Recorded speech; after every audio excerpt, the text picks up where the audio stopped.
Bonjour les amis, nous sommes aujourd'hui le 11 janvier 2023 et aujourd'hui nous avons un évangile qui est du feu, puisqu'il nous est dit qu'il guérit beaucoup de gens atteints de toutes sortes de maladies. Et c'est l'évangile de Marc au chapitre 1er, versets 29 à 39, que nous allons découvrir ce texte qui est vraiment magnifique, puisque Jésus et ses disciples ont vécu des choses merveilleuses, comme la guérison de la belle-mère de Simon et d'André, les possédés qui étaient libérés, délivrés. Et oui, nous avons tout ça dans ce texte, un texte merveilleux qui nous invite à nous projeter dans quelque chose qui n'est pas rationnel. Il faut dire les choses comme elles sont.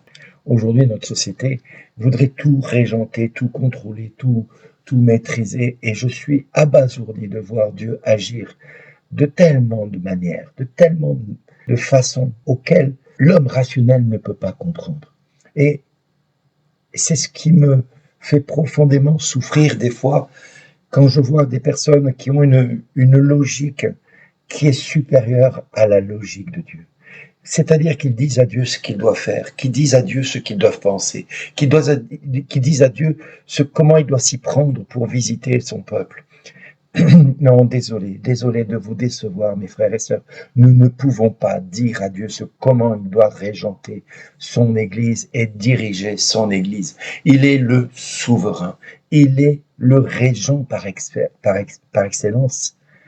Il est celui qui amène tout ce qui est malade pour l'amener à la gloire de Dieu, c'est-à-dire manifester sa gloire en guérissant toutes sortes de maladies.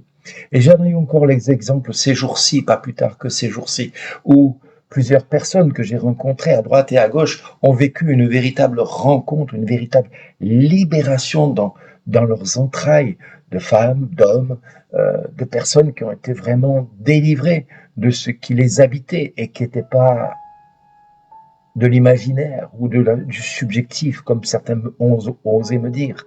Non, c'est pas du subjectif. Quand la personne commence à avoir sa voix qui se transforme parce que tout simplement le diable ne veut pas quitter cette personne et que par autorité vous donnez l'ordre à ce démon de quitter la vie de cette personne et que juste après cette personne est comme fatiguée, épuisée, comme si elle avait éliminé un énorme problème dans sa vie et qu'elle se trouve toute légère, toute fluette au point de dire j'ai l'impression d'être comme sur des plumes, comme de m'envoler. J'ai encore une personne qui dernièrement m'a reconnu que elle était vidée de l'intérieur, mais remplie d'une présence plus grande, celle de Dieu, qui lui a mené la paix, alors qu'avant elle était comme étranglée par le stress, l'angoisse, la peur. Et ça, c'est pas de Dieu. Et Jésus a fait 90% de son ministère, c'était des guérisons, des délivrances. Et je ne comprends pas pourquoi notre Église ne se conforme pas à ce que Jésus nous a demandé de faire. Allez de par le monde entier, guérissez les malades, chassez les démons, purifiez les lépreux, ressuscitez les morts. Voilà ce que Jésus attend de son Église, quel que soit son nom, quelle que soit son autorité. Eh bien, il faut que l'Église prenne enfin à bras le corps son appel premier, c'est-à-dire celui que Jésus nous demande de prendre dans Marc 16. Et dans l'évangile de Marc, nous le voyons, ils parcouraient toute la Galilée, proclamant l'évangile dans leur synagogue et expulsant les démons. Oui, parce que dans les églises, dans les temples, dans les mosquées, il y a des démons. Je suis désolé, c'est pas parce que c'est une église qu'il n'y a pas de démons. Non, c'est parce que tout simplement, là où demeure l'homme, demeure également la faiblesse de l'homme qui est de se compromettre avec le démon et avec le péché. Et quand l'homme se compromet avec le péché, le démon n'est pas très loin. Du reste, nous, dans l'église catholique, nous le disons très bien.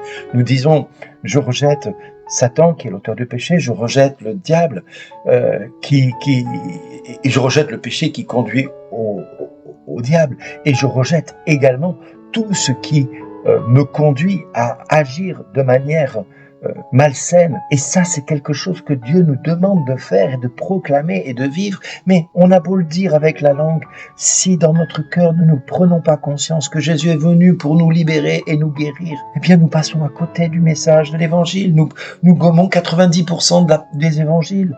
Et c'est quand même triste de gommer 90% des évangiles, parce que pour moi, c'est la clé du bonheur de l'homme.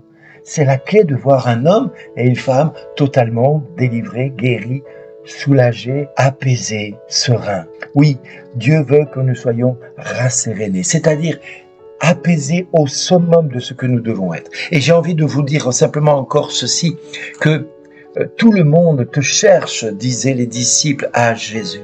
Jésus leur dit, allons ailleurs, dans les villages voisins, afin que là aussi je proclame l'évangile. Eh bien, frères et sœurs, vous voyez, je suis sur un parcours actuellement où je vis de ville en ville pour aller voir des personnes qui ont besoin d'entendre Jésus, qui ont besoin d'entendre l'amour de Dieu. Mais ça devrait être le souci de tous les enfants de Dieu, d'avoir le souci de son voisin, de sa voisine, de son frère, de sa sœur, de son père, de sa mère, quoique nous ne sommes pas prophètes en notre pays et en notre demeure. Mais nous avons peut-être le souci de les voir grandir dans la foi, de les voir grandir avec Jésus, de les voir grandir en connaissant Jésus. Alors frères et sœurs, maintenant, prions ensemble pour que cela ne reste pas lettre morte, ce que je viens de vous dire, mais que cela s'enracine dans votre cœur et y demeure et porte du fruit, un fruit qui va faire de vous des témoins au-delà de ce que vous êtes capable, parce que je suis capable de rien. Si vous attendez souvent des choses de moi, c'est une erreur. Attendez de Dieu, vous ne serez jamais déçus. De moi, vous risquez d'être déçus. Mais de Dieu, vous ne serez jamais déçus. Et c'est ce qu'il nous faut avoir. Quand nous nous mettons en route pour Dieu, nous devrons nous attendre à Dieu et pas aux hommes. Soyez bénis, soyez richement bénis. Et je prie maintenant. Au nom de Jésus, Père, visite tous mes frères ici présents. Je te demande de leur accorder ta grâce et ton amour. Je te demande de les réveiller dans leur foi, de faire d'eux des témoins vivants de ta puissance et de ta magnificence. Seigneur Jésus, toi le souverain, toi le roi des rois, le Seigneur des seigneurs, viens ce matin visiter tous mes frères et sœurs pour que dans le nom de Jésus, ils puissent maintenant devenir ce pourquoi tu les as faits. Merci Papa, au nom de Jésus. Soyez bénis, je vous embrasse, à très bientôt. Merci d'exister.